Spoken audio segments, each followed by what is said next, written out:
오늘 우리가 읽은 이 히브리서 1장 1절로 3절의 말씀은 히브리서 전체를 보는 눈도 키워주지만 사실은 성경 전체를 이해하는데 굉장히 큰 도움을 줍니다.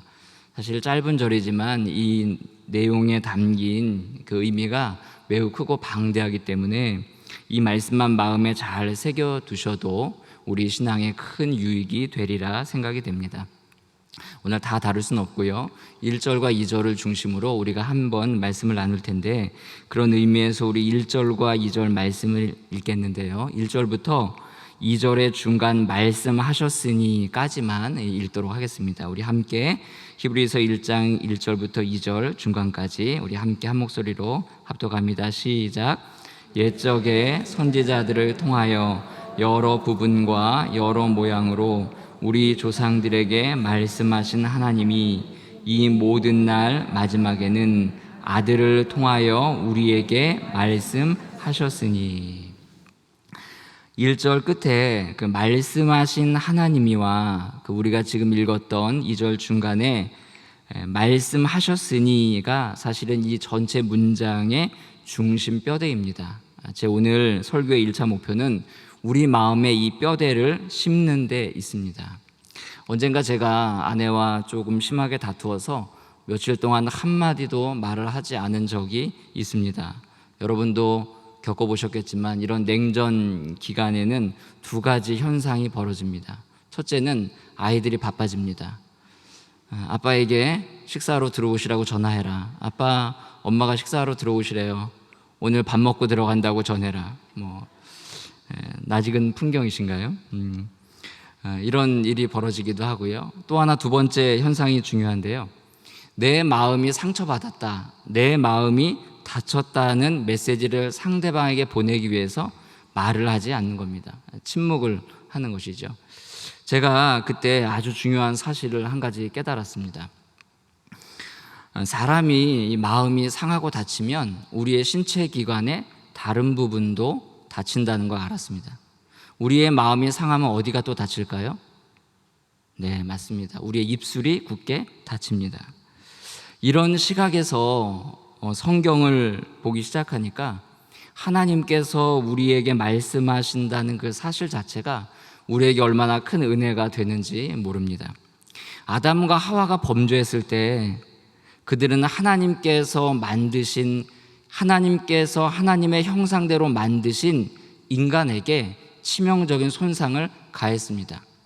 그들이 죄를 범했을 때 인류를 죄로 오염시켰을 뿐만 아니라 하나님께서 교제하려고 만드신 사람에게 접근할 수 없도록 만들었습니다.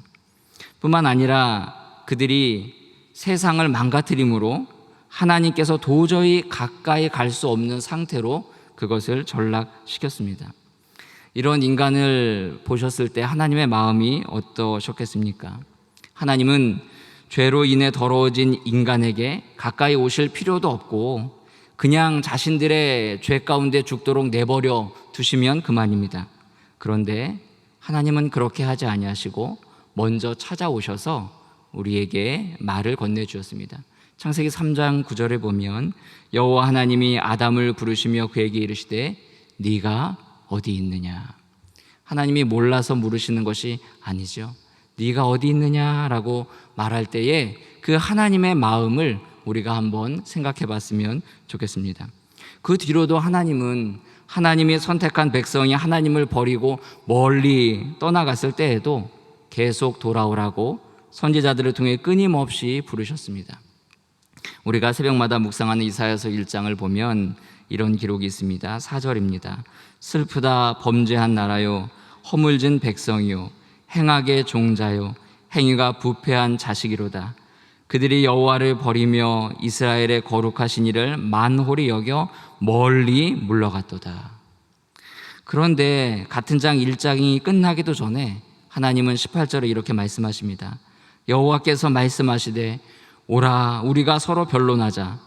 너희의 죄가 주홍 같을지라도 눈과 같이 희어질 것이요 진홍같이 붉을지라도 양털같이 희게 되리라. 이 말씀하신 하나님이라는 말씀 속에는 우리를 버리지 않겠다는 하나님의 그 은혜가 담겨 있습니다.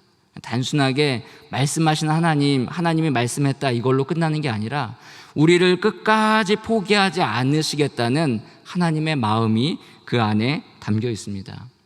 하나님께서 우리에게 말씀하시는 그 자체가 그래서 우리에게 은혜가 됩니다. 우리가 하나님의 말씀을 들을 수 있다는 것 그 자체가 얼마나 큰 은혜인 줄 모릅니다. 이런 의미에서 보면 이 성경은 창조 이후에 아담과 하와의 죄 문제로 시작해서 그 문제에 대한 해결을 책으로 하나님이 제시하는 그 방향이 역사의 순서에 따라서 기록된 책이라 이렇게 볼 수 있습니다. 이 해결책은 성경의 역사 진행 과정에서 아주 매우 선명하게 나타나고 있습니다. 오늘 말씀으로 다시 한번 돌아가 보겠습니다. 아까 말씀드렸던 오늘 말씀의 중심 뼈대를 한번 기억해 보십시오. 말씀하신 하나님이 말씀하셨느니라. 간단하게 정리해서 말씀하신 하나님이 말씀하셨다. 이 말씀하신 하나님, 그 말씀하신 앞에 어떠한 내용이 있습니까? 1절을 한번 보시면 크게 4개의 덩어리로 되어 있습니다. 옛적에 선지자들을 통하여 여러 부분과 여러 모양으로 우리 조상들에게, 옛적에 선지자들을 통하여 여러 부분과 여러 모양으로 우리 조상들에게, 이거를 한마디로 표현하면 뭐라고 표현할 수 있습니까? 구약 성경 시대에 말씀하신 하나님이 이렇게 표현할 수 있습니다. 그러면 이 구약 시대에 하나님은 어떤 말씀을 하셨을까요? 그 내용을 간단히 정리하면 이렇습니다. 앞에서 잠깐 말씀드린 대로 구약을 죄 문제에 대한 하나님의 해결책의 역사라고 이렇게 말씀드릴 수 있습니다. 다시 말하면 하나님의 언약을 따라서 오실 메시아에 대한 기대가 구약에 담겨 있다. 우리가 이렇게 잘 정리해서 알고 있습니다. 그런데 그 기대에는, 그 기대의 중심에 흐르는 말씀 속에는 우리가 웨스트민스터 신앙 고백 그 대요리 문답을 통해서 배웠듯이 하나님을 즐거워하고 즐기는 게 인생의 목적이라는 뜻도 그 안에 포함되어 있습니다. 우리가 인격적인 대상인 누군가와 즐겁게 지내려면 어떻게 해야 됩니까? 그 사람과 가까워져야 하죠. 이 코로나 시대를 맞은 요즘 우리가 절실히 느끼고 있지 않습니까? 우리가 전에 교회에서 성도들과 친밀하게 가깝게 즐겁게 누리던 기쁨이 얼마나 소중했는지를 요즘 아주 절감하고 있습니다. 그때를 한번 기억해 보십시오. 마음껏 만나서 이야기하고 악수하고 권사님들끼리 서로 얼싸안고 함께 식사하고 말씀을 나누는 일들이 참 우리에게 얼마나 소중했는지를 다시 한번 알게 합니다. 마찬가지로 우리가 하나님을 즐거워하려면 어떻게 해야 합니까? 하나님께 가까이 가야 합니다. 그런데 문제가 있습니다. 죄로 인해서 가까이 갈 수 없게 되었습니다. 그래서 하나님께서 자신에게 가까이 올 수 있는 방법을 알려주신 내용이 구약의 또 다른 주요 요지라 할 수 있습니다. 그 대표적인 예가 바로 구약의 제사이죠. 제사를 통해서 하나님께 가까이 나아올 수 있는 길을 열어주셨습니다. 이렇게 볼 때 하나님께서 침묵하지 않고 말씀하신다는 것 그 자체가 우리에게 얼마나 큰 은혜인지를 우리가 알 수 있습니다. 따라서 우리가 성경의 말씀을 듣고 성경을 읽을 때마다 우리에게 말씀으로 다가오시는 하나님의 그 마음이 하나님의 말씀 속에서 선명하게 보이기를 주님의 이름으로 축복합니다. 우리가 하나님의 말씀을 대할 때마다 이 은혜를 받는다면 얼마나 큰 기쁨이 넘치겠습니까? 성경을 볼 때마다 하나님께 가까이 오라고 말씀하시고 바라시는 하나님의 마음을 볼 수 있다는 게 우리에게 얼마나 큰 행복인지 모릅니다. 성경을 보면서 의무감으로 1년에 몇 독 이상 하겠다, 굉장히 중요한 일입니다. 또 그렇게 해야 합니다. 하지만 그 말씀을 읽을 때마다 내게로 가까이 오라는 하나님의 음성을 듣는다면 그 말씀을 통해서 우리의 삶이 훨씬 더 풍성해지리라 기대가 됩니다. 이런 은혜와 축복이 여기 모인 모든 여러분들, 또 함께 예배드리는 모든 분들에게 있기를 주님의 이름으로 축복합니다. 자, 그러면 우리 뼈대가 되는 이 말씀을 다시 한번 잘 보도록 하겠습니다. 이 뼈대가 되는 말씀하신 하나님이 말씀하셨다. 이 말씀을 잘 보면 가운데의 중심 하나님을 기준으로 말씀하신 이 말씀과 뒤에 말씀하셨다라는 이 말씀에 차이가 있다는 것을 알 수 있습니다. 물론 하나님께서 동일하시기 때문에 말씀하신의 그 말씀과 말씀하셨으니의 말씀 그 자체, 그 본질에는 전혀 차이가 없습니다. 하지만 앞에서 말씀드린 바와 같이 역사의 흐름 속에서 나타나는 차이는 분명히 있습니다. 우선 오늘 본문 말씀을 보시면 크게 세 가지로 이 대조를 시키고 있는데요. 첫 번째로는 옛적에와 2절에 보시면 이 모든 날 마지막에는 이 서로 대조가 되고 있습니다. 이 모든 날 마지막은 예수님이 이 세상에 오시는 초림부터 지금까지 이어지는 이 말세 때를 가리키기 때문에 우리가 사는 이 시대를 포함한다 할 수 있습니다. 두 번째로는 우리 조상들에게 1절에 우리 조상들에게와 또 2절에 보시면 우리에게가 대조되고 있습니다. 우리 조상들에게라고 하면 이 조상들이 구약의 백성들이라고 볼 수 있겠지요. 그러면 여기서 우리에게의 우리는 예수 그리스도 안에 있는 모든 성도가 될 수 있습니다. 그리고 끝으로 이 세 번째 대조가 굉장히 중요한데요. 선지자들을 통하여 1절에 보시면 선지자들을 통하여 말씀하신 그 하나님이 2절에 보니까 아들을 통하여 이렇게 말씀하신다. 이렇게 말씀하고 있습니다. 이렇게 세 가지 대조, 말씀하신 하나님이 말씀하셨다의 이 앞뒤가 이렇게 대조를 이루고 있습니다. 여기서 여러분께 한 가지 여쭙겠습니다.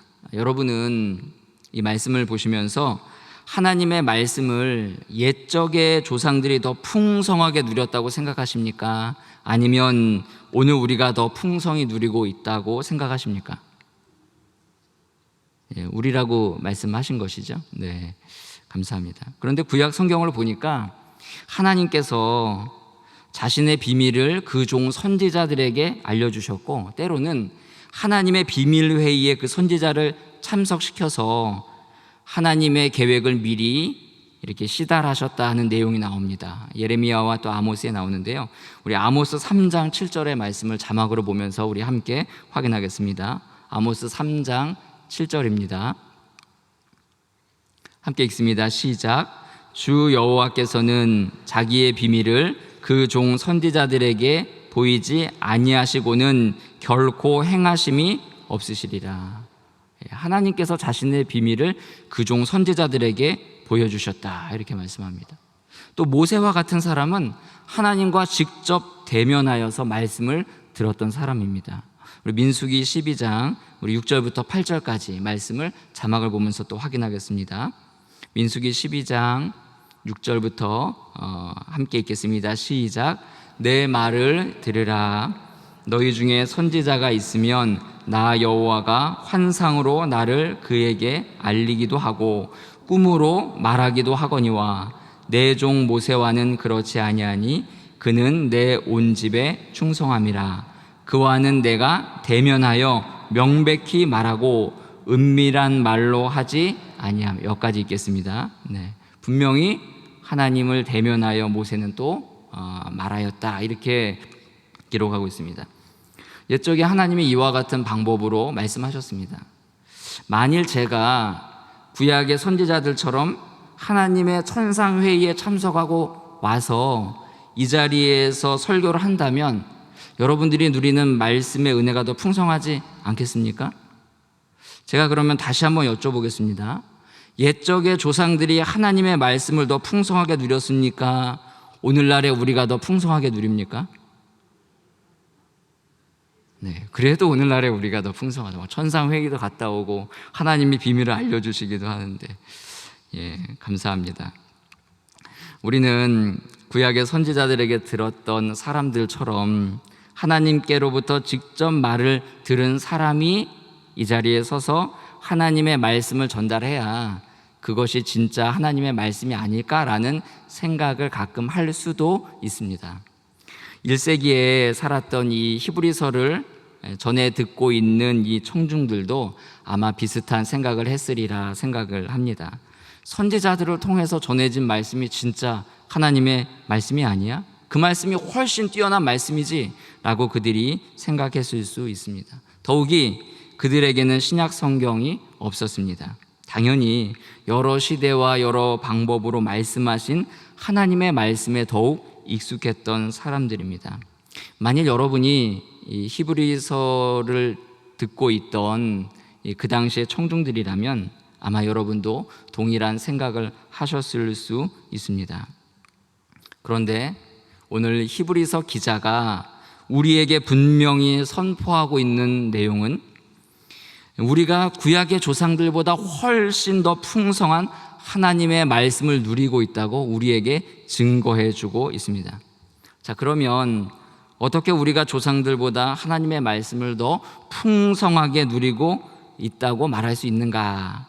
그 답이 오늘 제목에 있습니다. 오늘 제목이 뭡니까? 아들을 통하여. 우리 학자들에 따라서는 히브리서를 어떤 편지라고 보기보다는 이 편지의 그 형태도 있지만 이 서문에 누가 누구에게 쓰는 이런 내용들 없는 것들을 봐서 또 여러 가지 다른 증거들로 봤을 때 이 히브리서는 한편의 설교라고 볼 수도 있다, 이렇게 주장하는 학자들이 있습니다. 저도 거기에 어느 정도 동의합니다. 이 히브리서가 한편의 설교라는 관점으로 이렇게 히브리서를 쭉 보면 히브리서가 이 히브리서를 듣는 사람들을 설득하기 위해서 몇 가지 방법으로 이렇게 논증하는 형태가 나옵니다. 그 논증의 형태가 오늘 1절과 2절에도 나오는데요. 그 원리 중에 하나가 다수와 하나의 원리입니다. 어떤 원리냐면 다수와 하나의 원리입니다. 간단히 이 원리를 말씀드리면 이렇습니다. 우리가 무엇인가를 많이 가지고 있다면 그것은 실제로 우리에게 충분하지 않기 때문에 어떤 것을 많이 가지고 있으려고 하는 내용이 있습니다. 그것들 중 어느 것도 완전히 충족시킬 수 없기 때문에 많이 있어야 한다는 생각이 그 안에 들어있는 것이죠. 간단한 예를 들겠습니다. 많은 수의 여성분들에게 있는 공통점인데요. 성차별적인 발언이 아니니까 오해 없으시기 바랍니다. 남자분들 중에도 그런 분들이 있습니다. 외출하려고 옷장을 딱 열면 입을 옷이 있습니까? 없습니까? 네, 옷이 그렇게 가득한데도 외출하려고 딱 여는 순간 옷이 없어요. 입을 옷이 없습니다. 아무리 예쁘고 마음에 드는 옷이라고 해도 그 옷을 계속 입을 수도 없습니다. 세탁도 해야 되지요. 또 살 때는 예뻤는데 막상 집에 와 보니까 마음에 안 들지요. 2, 3년 지나니까 촌스럽게 보이지요. 살이 쪄서 못 입지요. 못 입을 이유는 아주 수두룩합니다.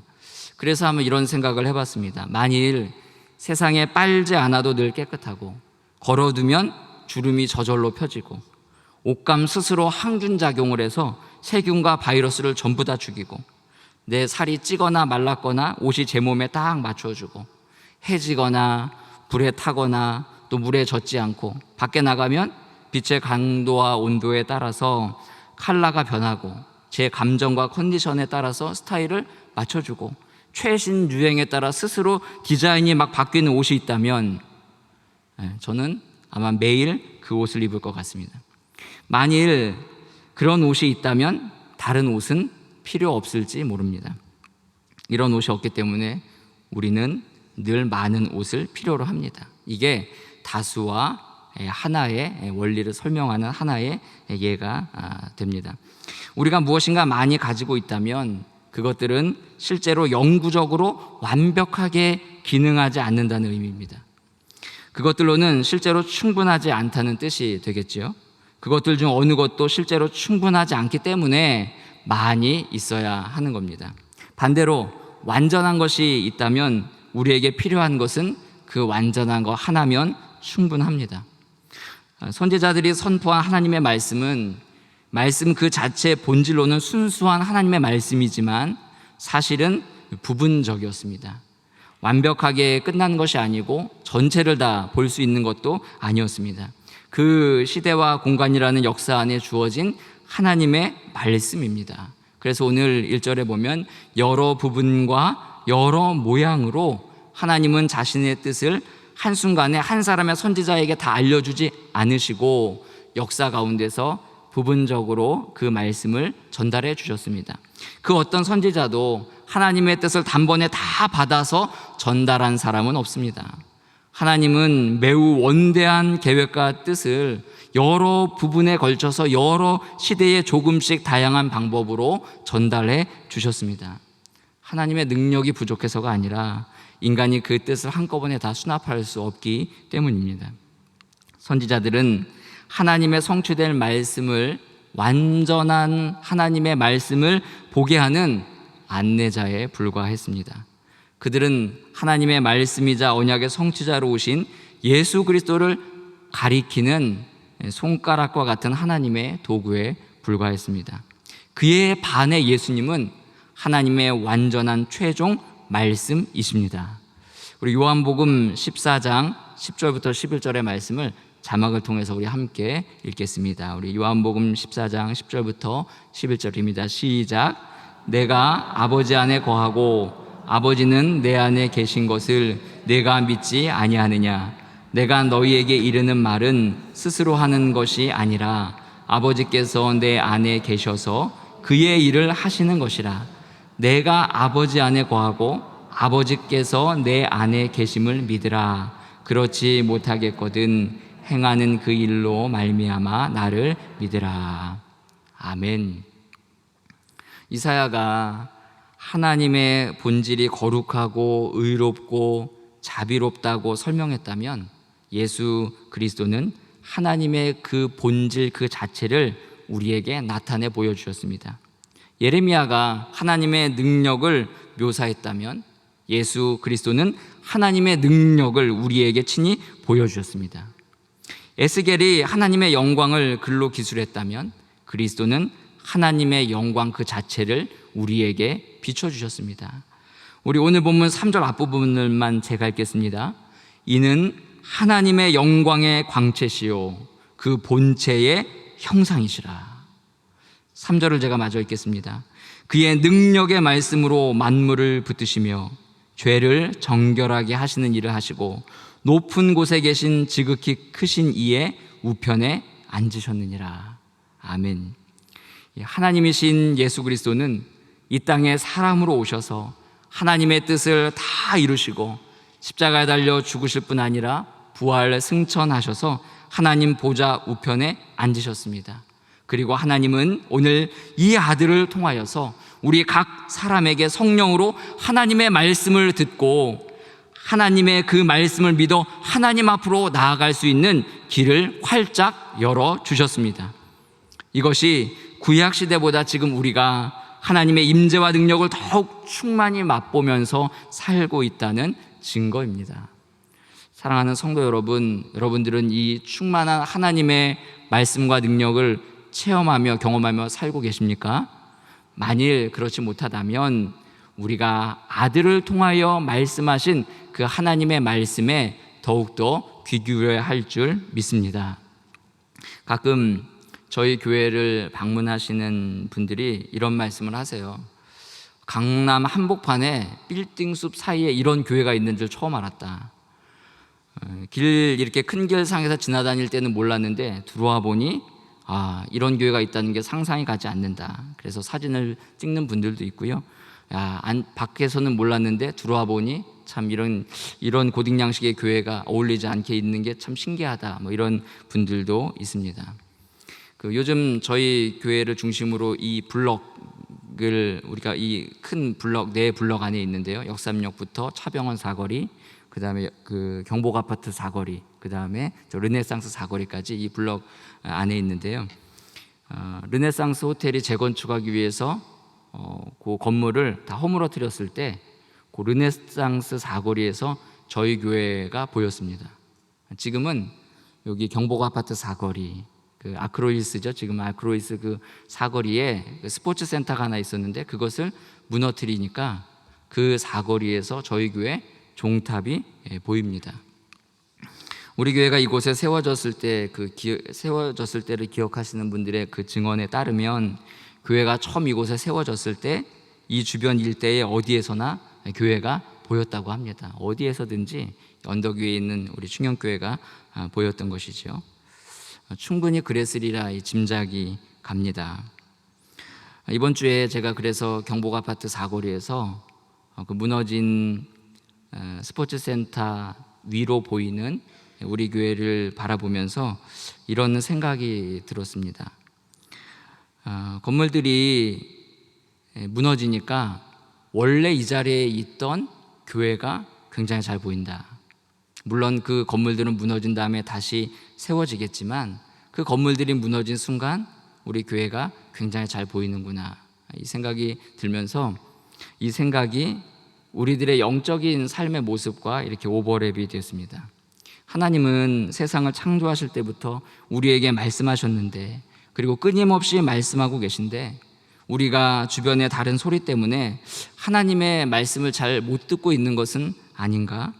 생활에 대한 염려, 이생의 자랑, 안목의 정욕 등 이런 소리에 묻혀서 하나님은 끊임없이 우리에게 말씀하고 계시는데 우리가 하나님의 말씀을 못 듣고 있는 것은 아닌가, 이런 생각이 듭니다.